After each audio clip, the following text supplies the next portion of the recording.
अन्नपूर्णे सदा पूर्णे शंकर प्राण वल्लभे ज्ञान वैराग्य सिद्ध्यर्थे भिक्षा देहि च पार्वती। माता च पार्वती देवी पिता देवो महेश्वर बान्धवशिव भक्तश्च स्वदेशो भुवनत्रयम्। राधे राधे दोस्तों, आप सभी का स्वागत है आपके अपने चैनल व्रत पूजन और कहानियां में। मैं आज आपको माँ अन्नपूर्णा माता की व्रत कथा सुनाने वाली हूँ। माँ अन्नपूर्णा माता का महाव्रत मार्गशीर्ष मास के कृष्ण पक्ष पंचमी से प्रारंभ होता है और मार्गशीर्ष शुक्ल षष्ठी को समाप्त होता है।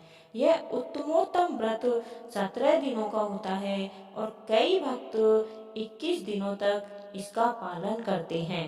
आइए सुनते हैं माँ अन्नपूर्णा की व्रत कथा। तो बोलिए माँ अन्नपूर्णा की जय। ओम नमः शिवाय। एक समय की बात है, काशी निवासी धनंजय की पत्नी का नाम सुलक्षणा था। उसे अन्य सब सुख प्राप्त थे, केवल निर्धनता ही उसके दुख का एकमात्र कारण थी। यह दुख उसे हर समय सताता रहता था। एक दिन सुलक्षणा पति से बोली, स्वामी आप कुछ काम करो तो काम चले, इस प्रकार कब तक काम चलेगा। सुलक्षणा की बात धनंजय के मन में बैठ गई और वह उसी दिन विश्वनाथ शंकर जी को प्रसन्न करने के लिए बैठ गया और कहने लगा, हे देवादिदेव विश्वेश्वर, मुझे पूजा पाठ कुछ आता नहीं, केवल आपके भरोसे बैठा हूँ। इतनी विनती करके वह 2-3 दिन भूखा प्यासा बैठा रहा। यह देखकर भगवान शंकर ने उसके कान में अन्नपूर्णा अन्नपूर्णा अन्नपूर्णा इस प्रकार 3 बार कहा। यह कौन है, क्या कह गया, इसी सोच में धनंजय पड़ गया कि मंदिर से आते ब्राह्मणों को देखकर पूछने लगा, पंडित जी अन्नपूर्णा कौन है। ब्राह्मणों ने कहा, तू अन्न छोड़ बैठा है सो तुझे अन्न की ही बात सूझती है, जा घर जाकर अन्न ग्रहण कर। धनंजय घर आ गया और अपनी स्त्री से सारी बात कही। वह बोली, नाथ चिंता मत करो, स्वयं शंकर जी ने यह मंत्र दिया है, वे स्वयं ही खुलासा करेंगे। आप फिर घर जाकर उनकी आराधना करो। धनंजय फिर जैसा का तैसा पूजा में बैठ गया। रात्रि में शंकर जी ने आज्ञा दी और कहा, तू पूर्व दिशा में चला जा। वह अन्नपूर्णा का नाम जपता जाता और रास्ते में फल खाता, झरनों का पानी पीता जाता। इस प्रकार कितने ही दिनों तक चला गया। वहां से उसे चांदी सी चमकती वन की शोभा देखने में आई। सुंदर सरोवर देखने में या उसके किनारे कितनी ही अप्सराएं झुंड बनाई बैठी थी। एक कथा सुनती और सब मिलकर माँ अन्नपूर्णा इस प्रकार बार बार कहती।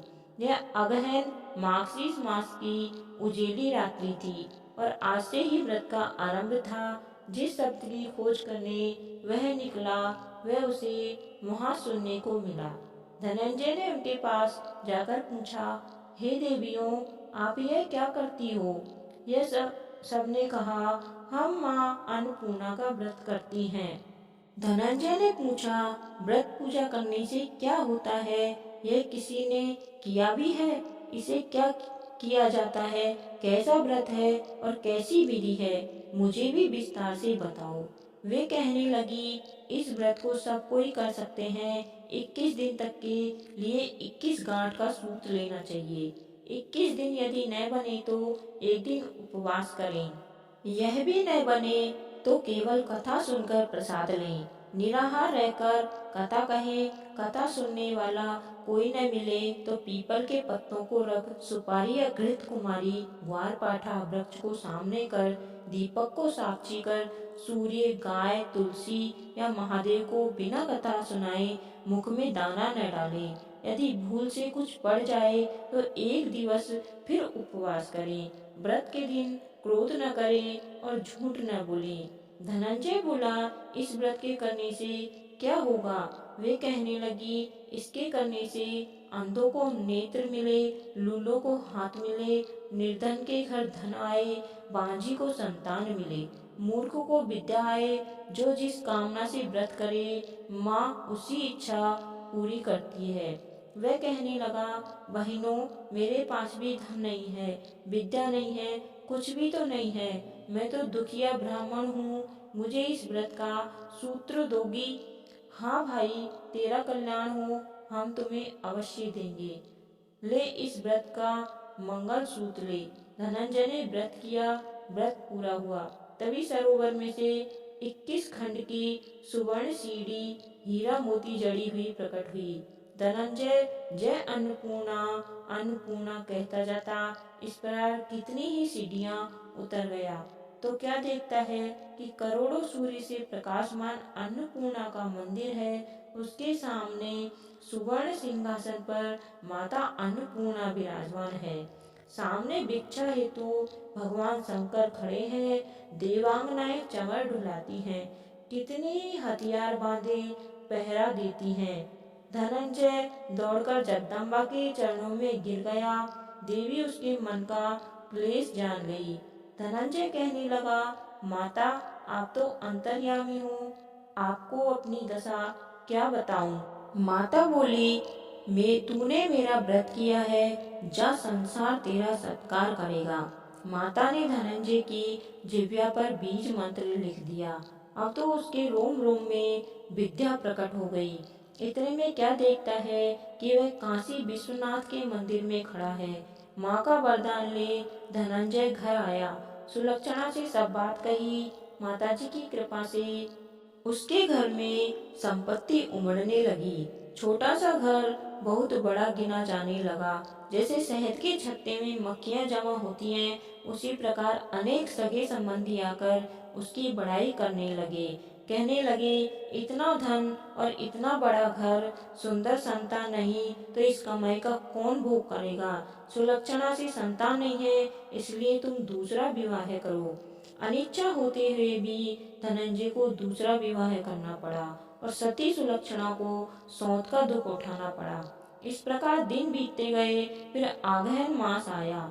नए बंधन से बंधे पति से सुलक्षणा ने कहलवाया कि हम व्रत के प्रभाव से सुखी हुए हैं, इस कारण यह व्रत छोड़ना नहीं चाहिए। यह माताजी का प्रताप है जो हम इतने संपन्न और सुखी हैं। सुलक्षणा की बात सुन धनंजय उसके यहाँ आया और व्रत में बैठ गया। नई बहू को इस व्रत की खबर नहीं थी। वह धनंजय के आने की राह देख रही थी। दिन बीतते गए और व्रत पूर्ण होने में 3 दिवस बाकी थे कि नई बहू को खबर पड़ी। उसके मन में ईर्ष्या की ज्वाला दहकने लगी। सुलक्षणा के घर आ पहुंची और उसने वहां भगदड़ मचा दी। वह धनंजय को अपने साथ ले गई। नए घर में धनंजय को थोड़ी देर के लिए निंद्रा आ गई। इसी समय नई बहू ने उसके व्रत का सूत्र तोड़कर आग में फेंक दिया। अब तो माताजी का कोप जाग गया। घर में अकस्मात आग लग गई। सब कुछ जलकर खाक हो गया। सुलक्षणा जान गई और पति को फिर अपने घर ले आई। नई बहू रूठकर पिताजी के घर जा बैठी। पति को परमेश्वर मानने वाली सुलक्षणा बोली, नाथ, घबराना नहीं, माताजी की कृपा अलौकिक है। पुत्र पुत्र हो सकता है पर माता कुमाता नहीं होती। अब आप श्रद्धा और भक्ति से आराधना शुरू करो, वे जरूर हमारा कल्याण करेंगी। धनंजय फिर माता के पीछे पड़ गया। फिर वही सरोवर सीढ़ी प्रकट हुई। उसने माँ अन्नपूर्णा कहकर वह उतर गया। वहां जा माता के चरणों में रुदन करने लगा। माता प्रसन्न हो बोली, यह मेरी स्वर्ण की मूर्ति ले और उसकी पूजा करना, तू फिर सुखी हो जाएगा।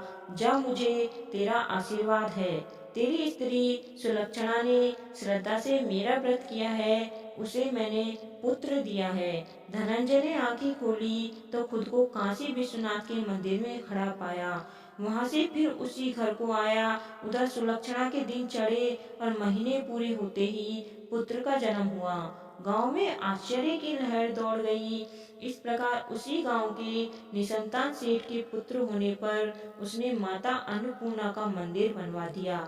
उसमें माताजी धूमधाम से पधारी, यज्ञ किया और धनंजय को मंदिर के आचार्य का पद दे दिया। जीविका के लिए मंदिर की दक्षिणा और रहने के लिए बड़ा सुंदर सा भवन दिया। धनंजय स्त्री पुत्र सहित वहां रहने लगा। माताजी के चढ़ावे में भरपूर आमदनी होने लगी। उधर नई बहू के पिता के घर डाका पड़ा और सब लुट गया। वे भीख मांगकर पेट भरने लगे। सुलक्षणा ने यह सुना तो उन्हें बुलावा भेजा, अलग घर में रख लिया और उनके अन्न वस्त्र का प्रबंध कर दिया। धनंजय, सुलक्षणा और उसका पुत्र माताजी की कृपा से आनंद से रहने लगे। माताजी ने जैसे इनके भंडार भरे वैसे सबके भंडार भरे। जय अन्नपूर्णा माता की। ओम नमः शिवाय। कहानी सुनने वाले और सुनाने वाले सभी का भला हो, आपकी सभी मनोकामनाएं पूर्ण हो। और अन्य व्रत कथाएं सुनने के लिए हमारे चैनल को अभी सब्सक्राइब करें। धन्यवाद। आपका दिन शुभ हो। जय माता दी।